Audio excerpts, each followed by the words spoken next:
दिनांक 22 जून 2025 को मोस्ट कल्याण संस्थान के तत्वाधान में मोस्ट क्रांति सम्मेलन का आयोजन प्रदेश संयोजक रामानंद बौद्ध के नेतृत्व में राम आधार इंटर कॉलेज रसूलपुर खुटहन में किया गया। सम्मेलन में प्रदेश भर से आए पिछड़े समाज के लोगों ने भागीदारी निभाई। कार्यक्रम को संबोधित करते हुए पूर्व कैबिनेट मंत्री दद्दू प्रसाद ने कहा कि शिक्षा और सामाजिक जागरूकता की पिछड़े वर्गों के सशक्तिकरण का मूल आधार है। मोस्ट संस्थान जो कार्य कर रहा है वह न केवल प्रशंसनीय है बल्कि अनुकरणीय भी है। ये संस्थान प्रदेश और देश भर में क्रांतिकारी कार्य कर रहा है। मोस्ट निदेशक शिक्षक श्यामलाल गुरुजी ने कहा कि जिस मनुवादी व्यवस्था ने हमारे लोगों को नीच और पिछड़ा बनाया है, उसे गोमती व गंगा में प्रवाहित कर देश के अंदर सामाजिक समानता कार्यक्रम करने के लिए जीवन के आखिरी सांस तक संघर्ष जारी रहेगा। कार्यक्रम को पूर्व विधायक भगेलू राम सैनी, IPS VP अशोक, खादिम अब्बास, चेयरमैन रमेश सोनकर, JK शर्मा, उमाशंकर केवट आदि लोगों ने संबोधित किया। कि हम लोग जो है मनवाद को खात्मा करने के लिए हम लोग काम कर रहे हैं, अम्बेडकरवादी व्यवस्था को लागू करना चाहते हैं। और ये हमारा मानना है कि मनवादी व्यवस्था के कारण ही हमारे लोग तमाम दिक्कतें हैं। जैसे अगर हम पिछड़े हैं तो हम मनवादी, जैसे हम मनवाद के गिरफ्त में जाते हैं तो हम पिछड़ जाते हैं। और मनवाद की वजह से हमारे बच्चे जो है पढ़ाई नहीं कर पा रहे हैं, शिक्षा से तो बहुत दूर भाग रहे हैं, क्योंकि अंधविश्वास और पाखंडवादी मनवादी व्यवस्था की वो है। तो इसके लिए हम लोग काम कर रहे हैं। आज पूर्वांचल में आप सब लोगों ने देखा होगा कि विपरीत परिस्थितियाँ भी, लगातार बरसात हो रही थी, लेकिन उसके बाद भी एक सफल कार्यक्रम है। और पूर्वांचल से हम एक वो पैदा करना चाहते हैं पूरे प्रदेश के अंदर, पूरे उत्तर भारत के अंदर, कि जिस तरह से दक्षिण भारत में बहुत तमाम जो है वो था, मनवादी व्यवस्था बहुत हावी थी, ब्राह्मणवाद बहुत चरम पे था, लेकिन दक्षिण भारत में आंदोलन करके वहाँ समाप्त कर दिया गया। आज वहाँ जो है काफ़ी हद तक अच्छी स्थिति है। उत्तर भारत में भी इसको जो है हम लोग खत्म करने के लिए अम्बेडकरवादी व्यवस्था को, समतावादी व्यवस्था को लागू करने के लिए काम कर रहे हैं। और आज यहाँ से मुझे एक नया जो है वो मिला, ताकत मिली कि हम अभी सुल्तानपुर से हम लोगों ने शुरुआत किया, यहाँ काम किए, तमाम लोगों ने जो है इसमें साथ दिया और तमाम लोग जो है इसमें साथ खड़े हुए और आगे भी हम लोग इसको पूरे हुए। आप सोशल वर्क कर रहे हैं, तमाम घटनाएं आप देखे होंगे, जैसा कि टेरर अटैक हुआ, उसमें अभी जो पकड़े नहीं गए, उसके बाद इतने लोग मारे गए, उसके बाद फिर से हवाई जहाज़ का ये जो है क्रैश हो जाता है। इन सब में क्या कहेंगे, कैसी व्यवस्था है? कानून व्यवस्था, भारत और आतंकवादियों से निपटने की व्यवस्था ये भारत सरकार की है। कानून व्यवस्था राज्य सरकार का विषय है, ये उन लोगों का मुद्दा है। हमारे हिसाब से प्रदेश सरकार और देश की सरकार वो न्याय करने के बजाय, संविधान के अनुसार चलाने के बजाय वो मनवादी व्यवस्था को बढ़ावा देने में लगे हुए हैं। वो लोग जो है, जो अभी देखिए IAS कोई टॉप करता है, पास करता है, तो उसके लिए माला नहीं है, लेकिन कोई कांवड़ लेकर के यात्रा करता है तो उसको जो है फूल बरसाया जाता है।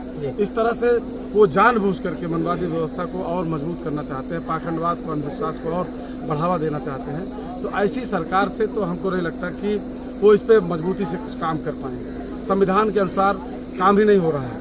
अभी देखा जाए संविधान का घोर उल्लंघन हो रहा है, खुलेआम उल्लंघन हो रहा है।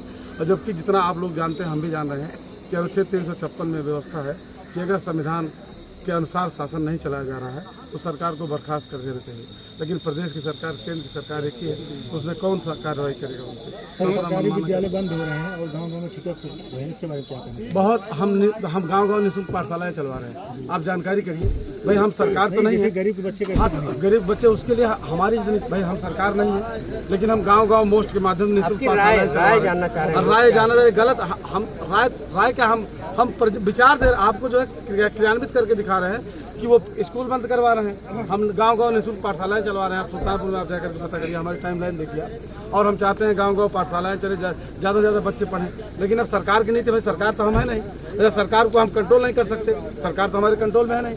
हाँ, उस लायक हम हो जाएं कि सरकार को कंट्रोल करने की स्थिति में हो जाएं, तो उसके लिए हमको भारी जन समर्थन तैयार करने की जरूरत है। आज लोग जो है धर्म के नाम पर वोट कर रहे हैं, धर्म के नाम पर वोट कर रहे हैं, तो धर्म से हमको वहाँ से बाहर निकाल करके, मनवादी व्यवस्था से बाहर निकाल करके, धार्मिक व्यवस्था से, अंधविश्वास से बाहर निकाल करके हमको सही दिशा पे लाना है। तब हम समाज को जो है गाइड कर पाएंगे, तब हम समाज को दिशा दे पाएंगे, और उसे हम लगे हुए। महोदय जी, आज आपका मोस्ट क्रांति सम्मेलन सफल होगा, तो अगला आपका क्या प्रयास रहेगा? इसके लिए आप सबको बहुत बहुत धन्यवाद, बहुत बहुत आभार।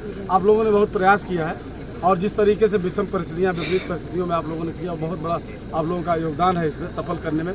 क्योंकि देखिए, हम लोग जो है बहुत साधारण सी नौकरी है, और जितने लोग आए हैं यहाँ, आजकल एक ट्रेंड चल रहा है, सबको मालूम है कि साधन दिया जाता है, आने जाने खर्चा दिया जाता है, तमाम चीज़ें दी जाती हैं, लेकिन यहाँ जितने लोग आए और बड़ा नेम फेम होता है जिसका, हमारा कोई नेम फेम नहीं है, मैं कोई हम बड़े बाप के बेटे हैं, लेकिन फिर भी इतने लोग, इतनी भारी तादाद। संयोजक रहे।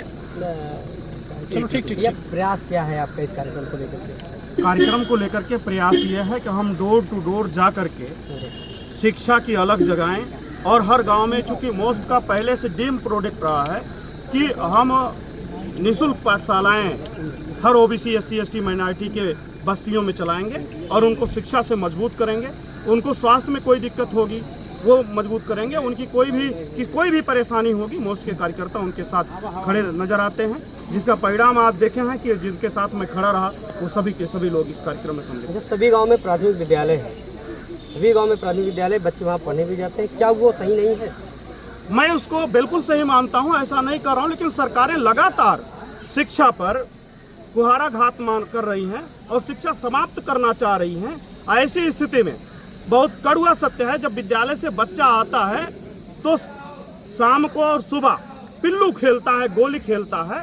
तो अगर हम निःशुल्क पाठशालाएं चलाएंगे तो वो पिल्लू और गोली नहीं खेलेगा, वो निश्चित रूप से हमारी पाठशाला में आएगा और शिक्षा ग्रहण करेगा और उसकी शिक्षा मजबूत होगी। अरे पीडीए की बात चल रही थी, अखिलेश यादव जी पीडीए, क्या आप लोग समर्थन करते हैं उनकी? देखिए, जो बहुजन की बात करेगा, जो ओबीसी एससी एसटी माइनॉरिटी की बात करेगा, ये चूंकि राजनीतिक संगठन नहीं है, ये मोस्ट है, M for minority, O for OBC, S for SC, T for tribes. इसे अखिलेश का पीडीए भी कहा जा सकता है, मानवन कांसीराम साहब का बहुजन भी कहा जा सकता है, और यह माननीय हमारे डायरेक्टर श्यामलाल गुरु जी का ये मोस्ट है। हम किसी राजनीतिक पार्टी का किसी प्रकार का कोई समर्थन नहीं करते।